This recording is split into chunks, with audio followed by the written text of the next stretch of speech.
সন্ধ্যা পেরিয়ে সবে রাত নামতে শুরু করেছে। ঠিক তখনই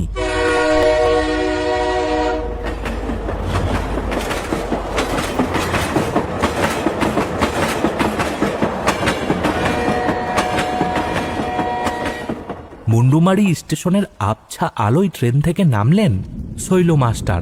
তিনি ইছাপুর হাই স্কুলের শিক্ষক। প্রতিদিন সন্ধ্যের আগেই বাড়ি ফেরা তার অভ্যেস, কিন্তু আজ এই নাছোড় বান্দা বৃষ্টির জন্যই স্কুল থেকে বেরোতে বেশ দেরি হয়ে গেল। আজকে অনেকটাই দেরি হয়ে গেল। আজ নদীর পাশের পথটা দিয়েই চলে যেতে হবে, না হলে তো আরো দেরি হয়ে যাবে। আকাশের অবস্থাও তেমন ভালো ঠেকছে না। শৈল মাস্টার সেই ভেবেই স্টেশন ছেড়ে কাঁচামাটির পথটা ধরলেন। চারপাশ অন্ধকার, শুধু একটানা শোনা যাচ্ছে ব্যাঙের ডাক। তারই মধ্যে আবার গুড়ি গুড়ি বৃষ্টি নামল। চলতে চলতে নদীর কাছাকাছি যখন তিনি প্রায় পৌঁছেছেন, ঠিক তখনই সেই ভেজা অন্ধকার চিরে একটা তীক্ষ্ণ মেয়ালি গলার আওয়াজ তার কানে এলো। বাঁচাও, বাঁচাও, কে আছো? বাঁচাও, কেউ বাঁচাও আমায়, আমায় কেউ বাঁচাও, বাঁচাও, বাঁচাও। পথের মাঝেই শৈল মাস্টার থমকে দাঁড়ালেন। এ তো কোনো মেয়ের গলার আওয়াজ পাওয়া যাচ্ছে। সে চারিদিকের ঝোপঝাড়ের দিকে তাকালেন। এক মুহূর্তের জন্য তার মনে হলো যেন সামনের ঝোপটা একটু নড়ে উঠল। কে কে ওখানে?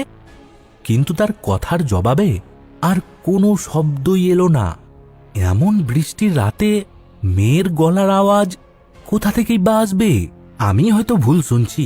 চারপাশটা ঘুরেও যখন তার কিছুই চোখে পড়ল না, তখন তিনি আবার বাড়ির পথেই পা বাড়ালেন। আর কিছুটা হাঁটার পর শৈল মাস্টার গ্রামের মুখে মধুর চপের দোকানে এসে পৌঁছলেন। এই বর্ষার সন্ধ্যায় গরম চপ মুড়ির জন্য দোকানটাতে একটু ভিড় জমে।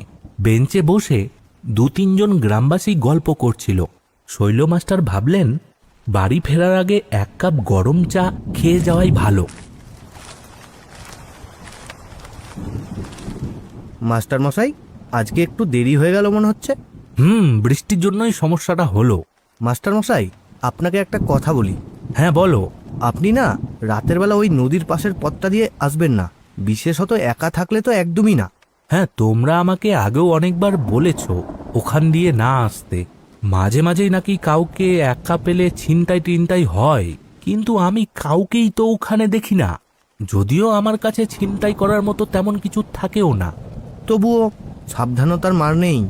আচ্ছা, যাদের সাথে আগে ছিনতাই হয়েছে তারা ছিনতাইকারীর কোনো বর্ণনা দিতে পারেনি?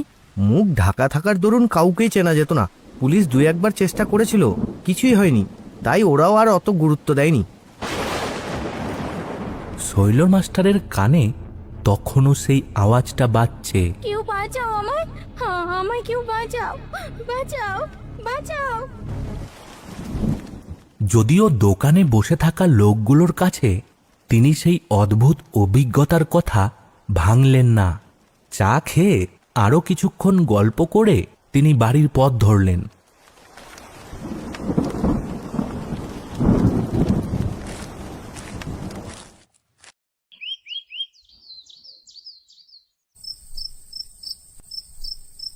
পরের দিন সন্ধে মধুর চায়ের দোকানে সেই চেনা মুখগুলোই হাজির। শৈল মাস্টারও আছেন, কিন্তু আজকের আসরটা কেমন যেন থমথমে। চপ মুড়ি বা চায়ে কারো কোনো বিশেষ আগ্রহ নেই। সবার মুখেই একটা চাপা দুশ্চিন্তার ছাপ। তপনের মেয়ের নিখোঁজ হয়ে যাওয়ার খবরটা পেয়েই মনটা কেমন খারাপ হয়ে গেল। আমিও তো স্কুলে যাওয়ার পথে স্টেশনে খবরটা পেয়েছিলাম। আমি ভেবেছিলাম নিশ্চয়ই কোথাও গেছে, ঠিক চলে আসবে, কিন্তু ফিরে এসে তো জানলাম বিষয়টা অনেক বাড়াবাড়ি হয়ে গেছে। আসলে মুন্ডুমারি গ্রামটা তো ছোট, তাই ভালো হোক বা খারাপ যে কোনো খবরই সবার কাছেই খুব তাড়াতাড়ি পৌঁছে যায়। নিখোঁজ হলো কখন, কিভাবে? কালকে থেকেই তো নিখোঁজ। সকালে গেছিল একটা পরীক্ষা দিতে, সম্ভবত কোনো চাকরির পরীক্ষা। অনেক রাত অবধি মেয়ে ফিরছে না দেখে তপন আর বউ এদিকে ওদিকে খোঁজাখুঁজি শুরু করে। শেষে রাতে গ্রামের মোড়ল মশাইকে জানায়। পরে সবাই থানাতেও জানাই, খোঁজাখুঁজি শুরু করেছে পুলিশ। মেয়েটি খুব মেধাবী ছিল, আমার কাছে মাঝে মাঝেই আসতো। পড়াটরা বুঝতে কোনো অসুবিধে হলে তখন আমি দেখেছি ও পড়া খুব তাড়াতাড়ি রপ্ত করতে পারত। ওর মা বাবা খুব ভেঙে পড়েছে। ওটাই তো স্বাভাবিক। একমাত্র সম্বল হঠাৎ এমন হারিয়ে গেলে তো ভেঙে পড়বেই। ঠিক তখনই শৈল মাস্টারের কানের মধ্যে আবার সেই রাতের আওয়াজটা বেজে উঠল। আমায় কেউ বাঁচাও। তার বুকটা ছ্যাদ করে উঠল। কেন এই আওয়াজটা শুধু তাকেই তাড়া করে বেড়াচ্ছে তিনি কিছুই বুঝতে পারছিলেন না। কি হলো মাস্টার মশাই, চুপ করে গেলেন কেন? বিষয়টা নিয়ে খুব চিন্তা করছেন তো? বুঝতে পেরেছি, এখনই আশা ছাড়বেন না। পুলিশ খুঁজছে, দেখবেন ঠিক একটা ভালো খবর পাওয়া যাবে। শৈল মাস্টার অন্যমনস্কভাবে মাথা নেড়ে সায় দিলেন। তাই যেন হয়, তাই যেন হয়। এ মাধব, ঘুমিয়ে পড়লি নাকি? নদীতে যাবি না মাছ ধরতে? অনেক রাত হয়ে গেল যে। জগাইয়ের বেশ কয়েকবার ডাকে মাধবের ঘুম ভাঙল। সে ধীরে ধীরে দরজা খুলে বাইরে বেরিয়ে এলো। ও জগাই, তুই তুই তো একেবারে গভীর ঘুমেছিলি মনে হচ্ছে। ওই আর কি, সেই রাত 10টা থেকে তোর জন্য বসে আছি। তুই ডাকতে আসবি বলে ঘুমাতেও যাইনি। একদিন তো ওই পথে যাওয়াই হলো না, সেই কারণে। চুপ, একদম চুপ। আরে এখানে ভয় পাচ্ছিস কেন? আমি আর তুই ছাড়া তো এখানে আর কেউ নেই। হাওয়ারও কান থাকে, তাই ওই রাতের কথা একদম ভুলে যা। আচ্ছা, নয় ভুলে গেলাম। আসল কথা বলি, মাছ ধরতে যাবি না? পকেট তো প্রায় খালি রে।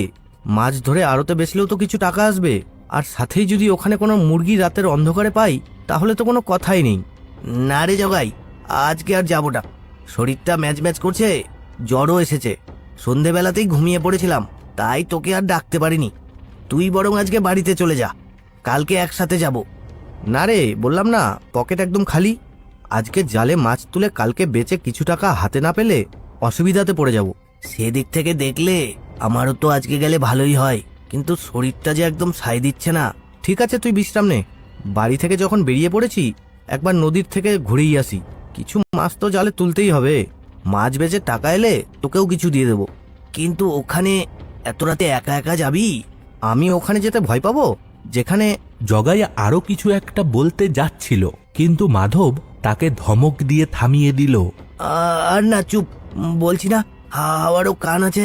আচ্ছা আচ্ছা, ঠিক আছে, তুই তাহলে দরজাতে খিল দে, আমি যাই। মাধব ঘরে ঢুকে পড়তেই জগাই একাই নদীর দিকে পা বাড়ালো। গোটা মুন্ডুমারি গ্রাম তখন গভীর ঘুমে। ফাঁকা রাস্তায় শুধু জগাইয়ের চলার শব্দ। বৃষ্টি না থাকলেও একটা অদ্ভুত সনসন করে হাওয়া বইছে। কিছুটা যাওয়ার পর জগাই হঠাৎ থমকে দাঁড়ালো। তার মনে হতে লাগলো কেউ যেন নিঃশব্দে তার পিছু নিয়েছে। সে চট করে ঘাড় ঘুরিয়ে তাকালো, কিন্তু নিকষ কালো অন্ধকার ছাড়া আর কিছুই চোখে পড়ল না।